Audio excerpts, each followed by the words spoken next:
So we decided we were going to go to market, not only acting as a distributor of straight solutions, off the shelf COTS solutions, but also, if you're looking for something a bit more than that, something where, you want a bespoke product, then we may be able to do that for you. If we're talking about people coming to work for us, certainly the USP would be one day is never the same.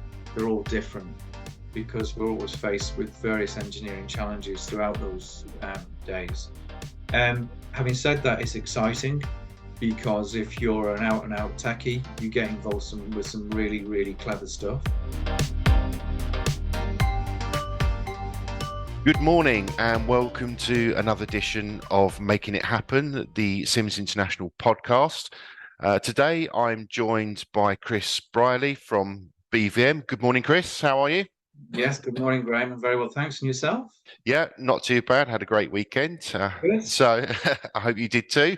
With the run up to Christmas, putting decorations up. So, Chris, BVM. Yeah. We've worked with you for a little while now, but let's get to know Chris. Tell me about yourself, who you are, and what do you do at BVM?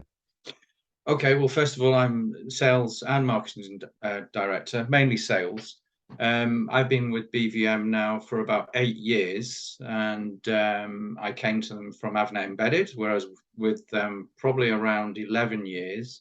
That was formerly Trident Microsystems.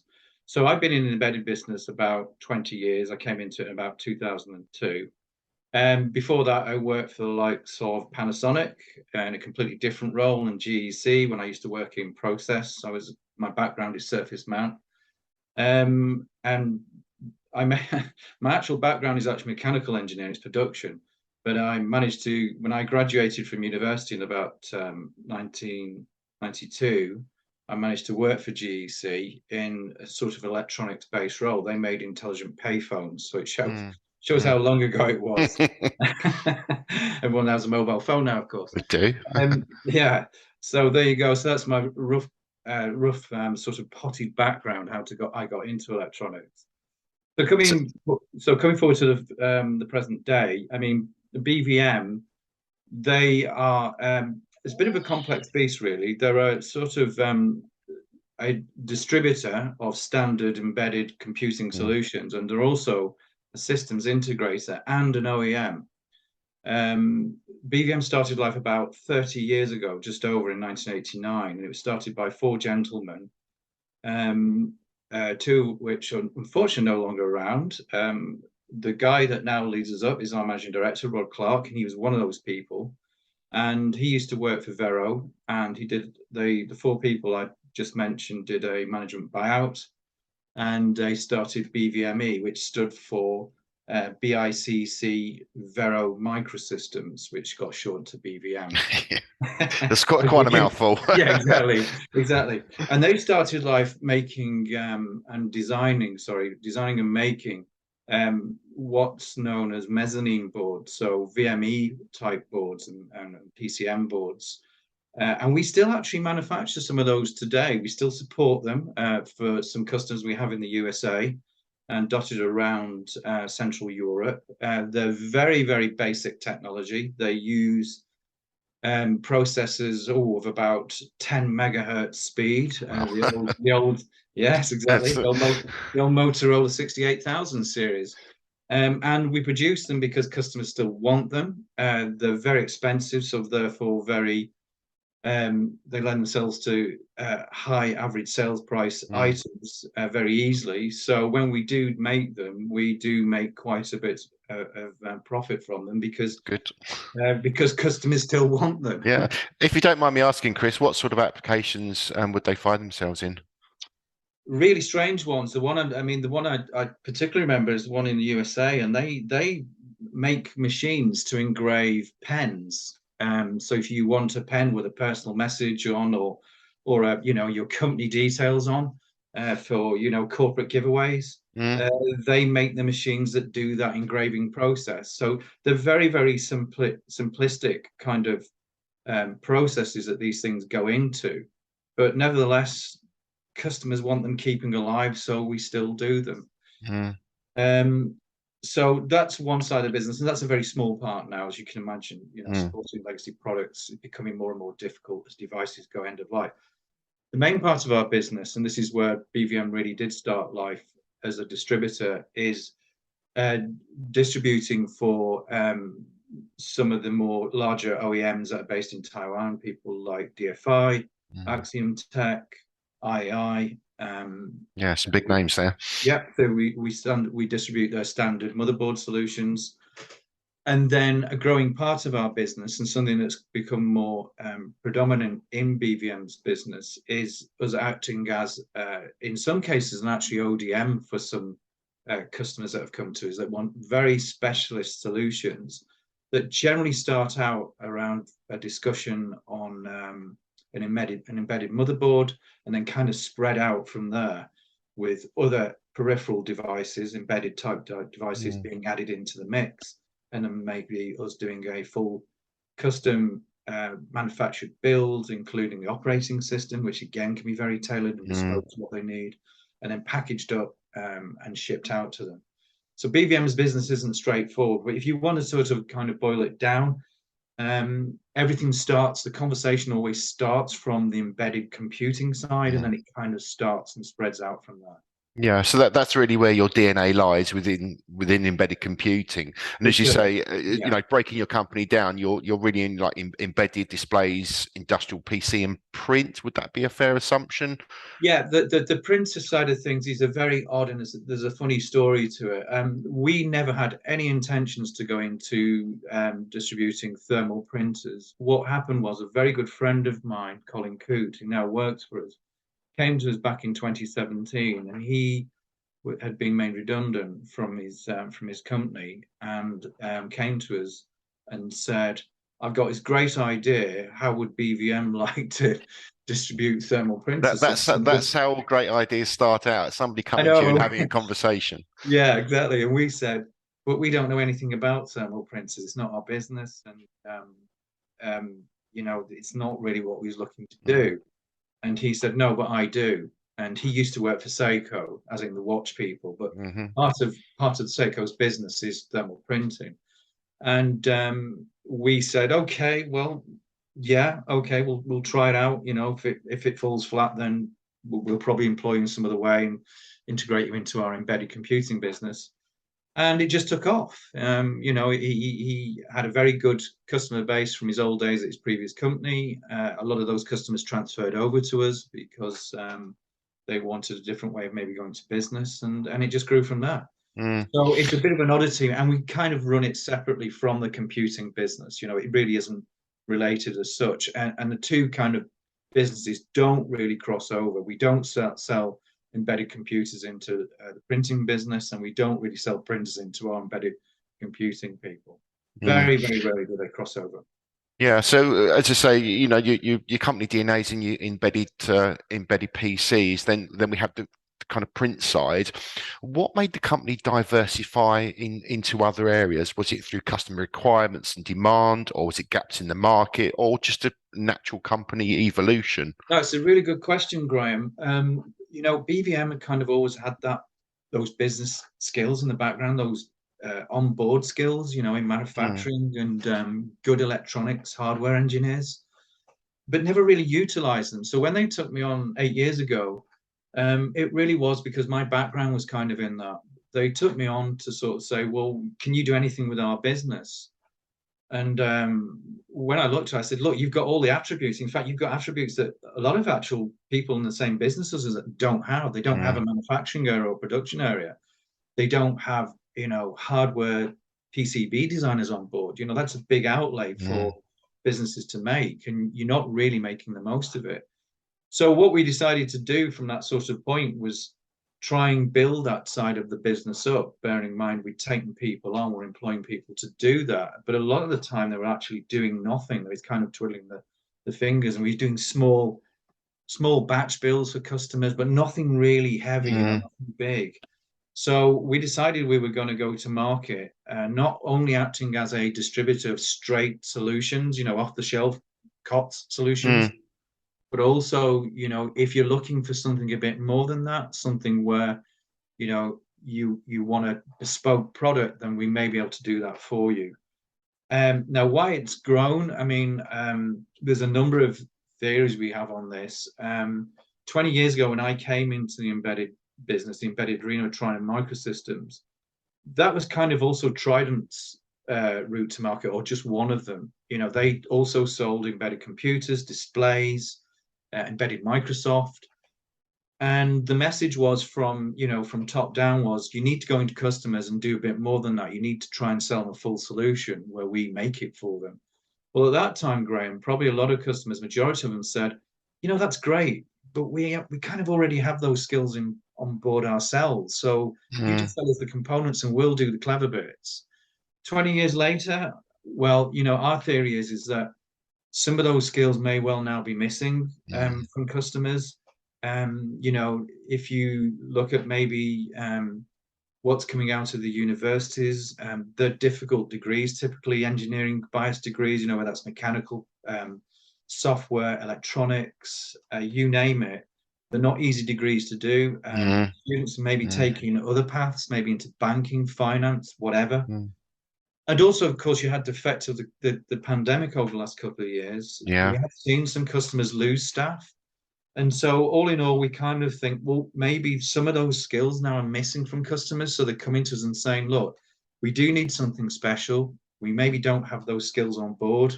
What can you do for us? And maybe that's the reason why also it's become more popular. So Yeah. it's an interesting time. Just picking up on the people skills, is that something like recruiting, new staff with specific skills? Has that been something that's been quite easy to do, or as you say, given your location where you are, you're fairly remote? Is it? Have you found it easy, difficult, pros and cons? Really, really difficult, Graham. Being really open with you. Yeah, difficult because people with the skills that we need, predominantly our business is an engineering business. When they started 30 years ago, they were started by 4 really, really clever engineers, and that ethos has kind of ran through the company all the way through. And typically, a lot of our business, whether it's the standard distribution or it's the clever stuff where we, do bespoke tailored solutions, it has to be supported mainly from an engineering side. So when we recruit, it's mainly engineers, and they're not easy to get. Good electronics engineers are not easy to come by. Quite rightly, because businesses that employ those kind of people make it the business to keep hold of them, so they don't become easily available too often. In fact, we've just recruited somebody just about a month ago. I'm very, very lucky to find this particular person, but no, really difficult. Not easy to find UK-based engineers. We exhibit engineering design show in Coventry every year, and they have quite a lot of students come into the show, normally hoovering up freebies and seeing what they can get. But personally, I think it's vital that these students come to the show to see what's happening in our industry, whether it's electrical design, embedded design, and really give them the impetus to carry on and follow through their studies and get into the industry that we love so much. Absolutely. So if I was to sum up, or if you could sum up BVM, what's your USP to perhaps the customers and trying to attract staff coming to work for you guys? What would that be? What would that look like? That's a really good question. Well, if we're talking about people coming to work for us, certainly the USP would be one day is never the same. They're all different because we're always faced with various engineering challenges throughout those days.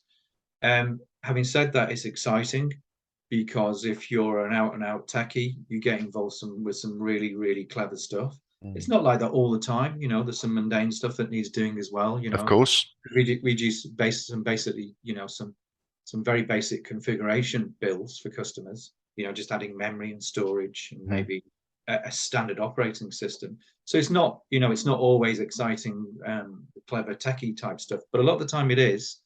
So if you're an engineer out there and, you're looking for maybe a career where you can, roll your sleeves up and get stuck in, Yeah. That's us.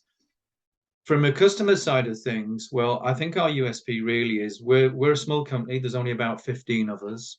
But everything that everybody does makes a difference to the company because it just does because we're that, that size of company. And Yeah, I suppose the USP to the customers is, sorry, Graham, USP to the customers is that we're very customer focused. So we always listen very closely to what they want because quite often it is bespoke and mm, it's to their needs, and we react accordingly. And we're one of those customers that are not only there for the designing kind of gestation, but we're there for the bits afterwards as well. It's not all about taking a purchase order, it's remaining sort of friends with the customer and running throughout their professional lives as well, and working with them as they introduce more and more products to their markets to try and keep themselves competitive. And that's really how we go to market. yeah. I think our values there are quite aligned. BVM and Sims. It's not about the sale. It's about the journey. It It's really it's is. working with you and becoming a long-term partner. Absolutely, it really is. And I've watched a number of your podcasts and I keep hearing this more and more. Sure, I used to work for a very, very big company and I used to work for Avnet Embedded, a Huge sales company, manager, huge. yeah, Yeah. for 11 years. And they've certainly got a place to play in the market. But I really do enjoy the more personal touch, the working with the smaller customers actually, that maybe are sort of, sort of smaller value businesses, but they're fantastic to work with because you get to know them so well. Mm. You And get what you get that personal service. you Mm. do. And what we find as well on top of that, Graham, when we look at our customer churn, it's very, very low because those customers stay with us also because Mm. they trust us. And that's not me actually just blowing the trumpet of BVM. It's true. They Very, yeah. really buy into what you do as well as you buying into what they do. So, it's such an enjoyable process. Yeah, absolutely. We're definitely on the same page there. That's how Sims approach working with our customers. It's a lot of our customers are our friends. So okay, let's thanks for brilliant oversight on BVM. Sounds like a cracking company. So let's actually talk about the industries that you work in and the demand for your products. Yeah. So where are you seeing a rise in sales? Is it through the automation, the bespoke systems, the embedded systems? Is it defense? Is it marine? What's happening at BVM?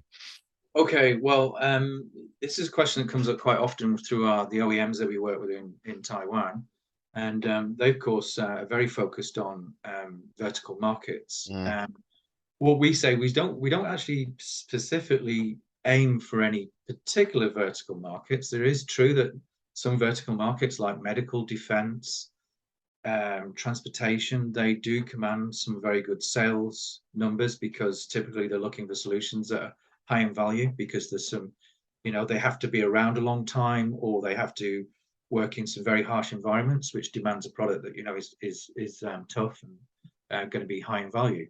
But we generally cut through a lot of markets. We don't particularly aim for any one.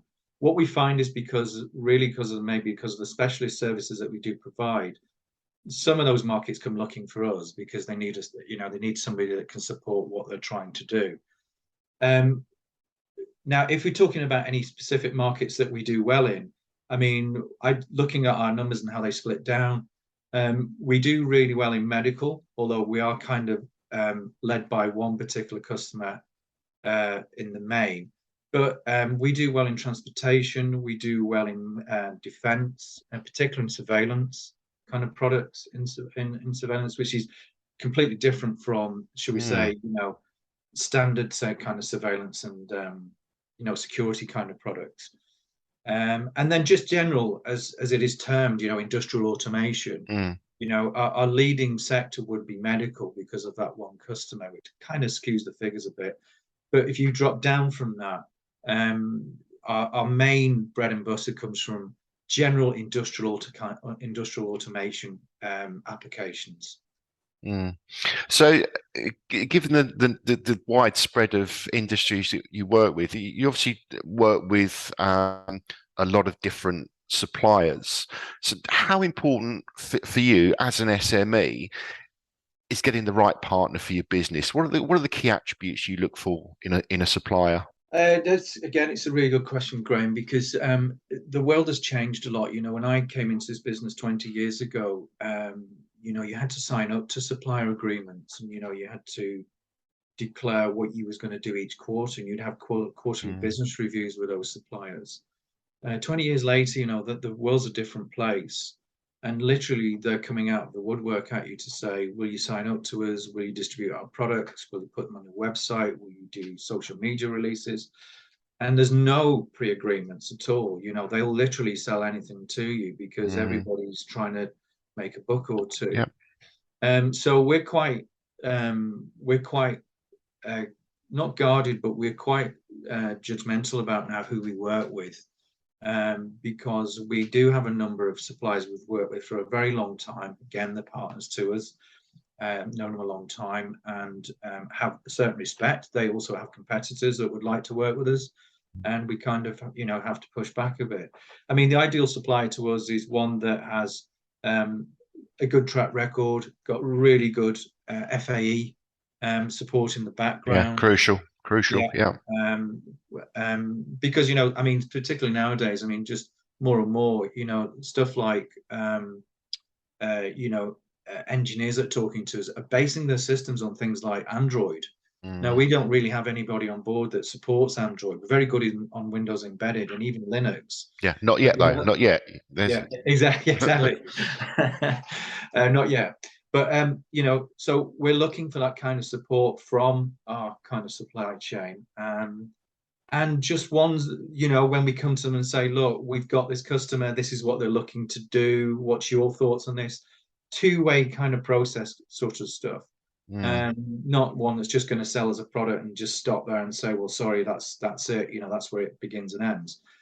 Our best suppliers are the ones that talk to us and say, well, have you considered this? What about that? Again, it's the two-way thing, Graham. It's communication is key there. Communication and the ability to flex as well. So given the nature of the industry that we work in, it's very, very fast paced. The nature of components as well. We've seen shortages over, the last few years to a certain pandemic. How do BVM stay ahead of the curve when it comes to product design and offering your customers the latest technology?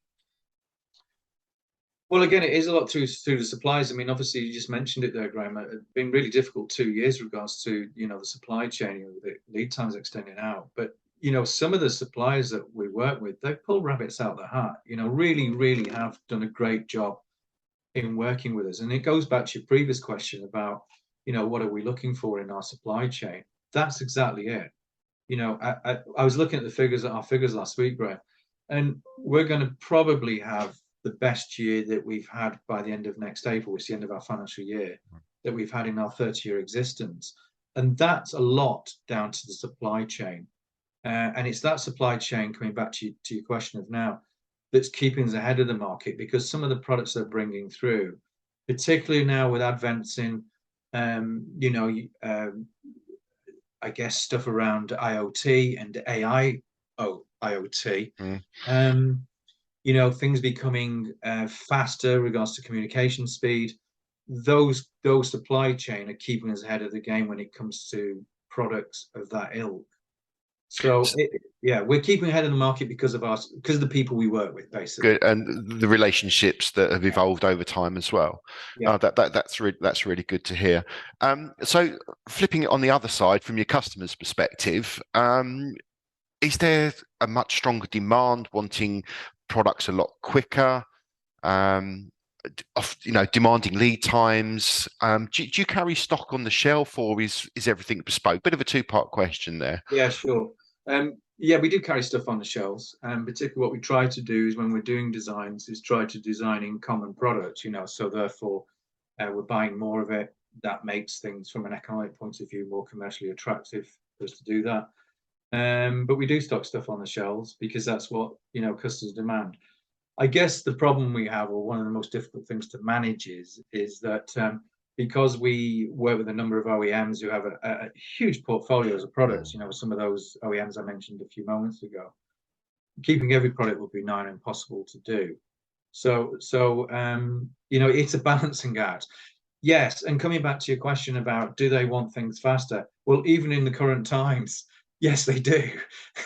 It's like the pandemic never happened in some instances. It's like, well, what do you mean you can't do it in 4 to 6 weeks? It's, It's like, it's still there. The demand's still there. That's not yeah. changed. In fact, if anything, we've probably seen our project side of the business grow in these last 2 years, despite what's been going on in the world. Projects haven't stopped. There's still ideas out there for more and more clever and innovative ways of Mm, our customers wanting to get to their markets. But the speed of things doesn't change. Do they accept it? Yeah, the majority do accept that you can't get things in the lead times that you had before. mm. They're not happy, of course, but nevertheless they understand the issue It- because it's- they see it in their everyday lives anyway. yeah, as long as you can have an open and honest conversation about, look, this is the state of the market for these particular components. I'm Yeah, not trying to pull wool over your eyes. This is how it is. You go to any manufacturer, it'll be the same. yeah, So, honesty and transparency across the board makes things much easier with your absolutely. customer. It really does, Graham. And the communication really is paramount there because even though when you've got to give that bad news, it's not going to be 6 weeks, it's going to be a bit longer than that. We find that in the majority of cases, so long as you're talking to the customers, you're telling them what's going on so they can make contingencies in the background for anything Mm, they need to do with their client base. Generally, it's okay, but the key is the communication. mm. You know, you're not saying anything is probably about the worst thing you can do. And that's kind of the way we go to market. We always make sure the customer knows exactly what's going on at any given time. Mm. I think while we're on this podcast, we can't not talk about because it's such a global event and had such far-reaching consequences for a lot of people. With BVM, did you see this as an opportunity to move into new areas as a result of customer demand, or was there still quite a strong demand throughout the pandemic? Graham, we had a mixture of things going on in the period. I remember when it started in March 2020. We were really worried because obviously everybody started to work from home, and we thought, well, Mm, the customer base, how's their engineers going to do this? They're not going to be able to go in the offices, won't have access to some of the things they need, the tools they need. But I think I said it just a few months ago. We saw the project opportunities actually grow. We saw more and more projects come into us at the start of the period. Probably more actually than we'd seen pre. And then we saw a lull, probably about 6 months, after that March 2020 period started. Kind of felt almost like the summer period you get, between July, August when the schools are off. It just kind of nosedived and nothing was going on around the tail end of that 2020 year. And then back in 2021, it kind of started to grow again. But the opportunities, yes, we did, because what we did see, we saw customers coming into us that we knew, but they were kind of customers we thought we'd never work with because they used other OEM services or other distributor services. But because they couldn't get products, we saw more and more of these kind of customers that BVM had never really dealt with before coming into us and saying, "Can you get us this? Can you do that?" mm, So it was an interesting time actually, and some of those customers have stuck with us as well. So these were customers that we thought we'd probably never work with, but some of them we now do because they've come on board with BVM services and they like what we do and they've stayed there. yeah, I So it's think a that really really strange time, Grant. I wish I could say it's there's- because of the marketing that we've done and because we're really good at going to customers and saying this is BVM, this is what we do. But a lot of it was fortuitous because they didn't have a choice. The usual supplier base couldn't supply what they wanted. They came across us and started to use us. So it's a really strange times, I have to say. mm. Yeah, And as we know, you're a great company. You're a pleasure to work with, and it comes down to the people within the business that they make it happen. So I can totally appreciate where you're coming from. So we've talked about products and markets. One thing that I would like to touch on is the aftercare. What sort of services do BVM provide for their customers once they've got your product? Well, quite a lot actually, because of some of the products we obviously supply are not straightforward. An embedded computer by its very nature. Sometimes computing to me almost seems a black art. It's an odd thing to work in. And some of the engineers that work with us, very clever guys. But that support after the sales happened is a lot of the times it's paramount to what the customer's doing, because there will be hiccups. Of There course. will be there will be conflicts between, say, their application software and the hardware that we're supplying for whatever reason. So it's our job to handhold them through those times, and to make sure that what we supplied and what we specified from the outset is and was the right product for them. So it's very, very important. And look, at the end of the day, we're a small business. So at the end of the day, we have to survive, and we survive on the customer interaction that we give to hopefully make sure that the customers always come back every time Mm. they need to make another order, or indeed they need to design in a new product. So it's Yeah. really key to us. Yeah. No, that's really good. That's really good. And as an SME managing that as well, and you do it brilliantly. It's a credit to your company and your staff. So I just want to wrap up now, Chris, and I'm going to go a little bit left field here. This one's for you.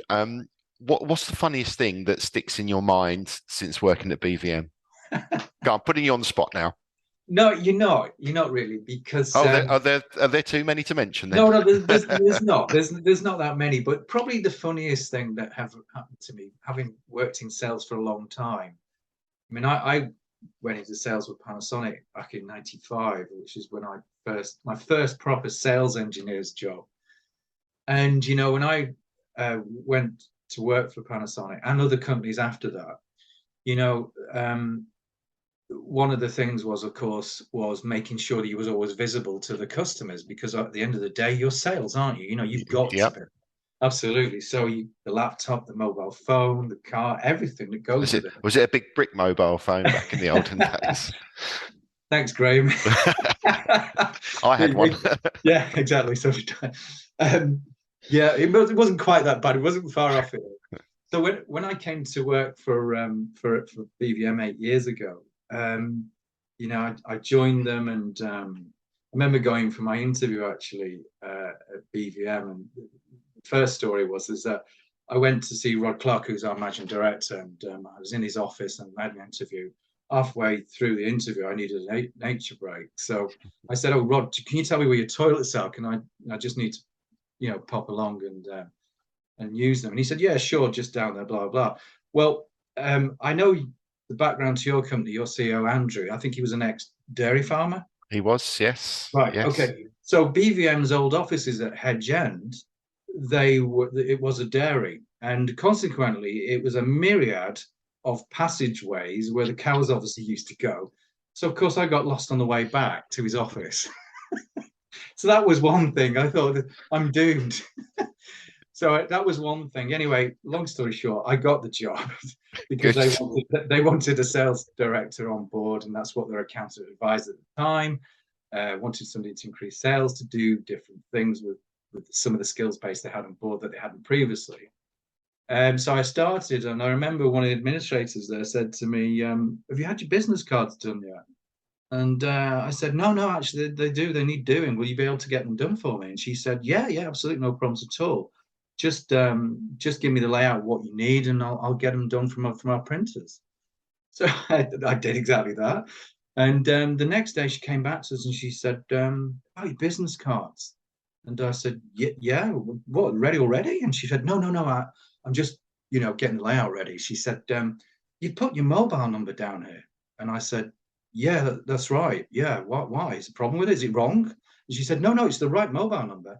It's just, do you really want your mobile number on your business card?" And I was like, "Well, yeah, you sure, of course I do." And she's like, "Oh, it's just that we don't usually do things like that here, that means they can get hold of you." And the reason I'm telling you this is Yes. because BVM was originally created by engineers and always been kind of very conservative about the way they did Mm, things. It was a complete shock for them. So, of course, I said, "Yeah, it's not a problem. I want customers to talk to us. That's what yeah. they do as a job." And that's where life went on. But actually now, 8 years later, BVM are a completely different company. We do a lot of stuff on social media. We do a lot of stuff with newsletters, and so it's totally changed. But that's how life started for me 8 years ago at BVM. So it's still a relatively short time ago, and that's what we used to be like. And now look at you, you're doing podcasts. You're doing And podcasts now with we're one of doing your podcasts. suppliers. Exactly. Yeah. Exactly. Brilliant. Well, Chris, it's been brilliant to talk to you. Thanks for an And you, insight into Graham. BVM. I've had a great time on this podcast Me today. too. So thank you, and have a very Merry Christmas and a Happy New Year. And to you, Graham. And to you. Thank you very Yes, much. thanks very much. Thanks.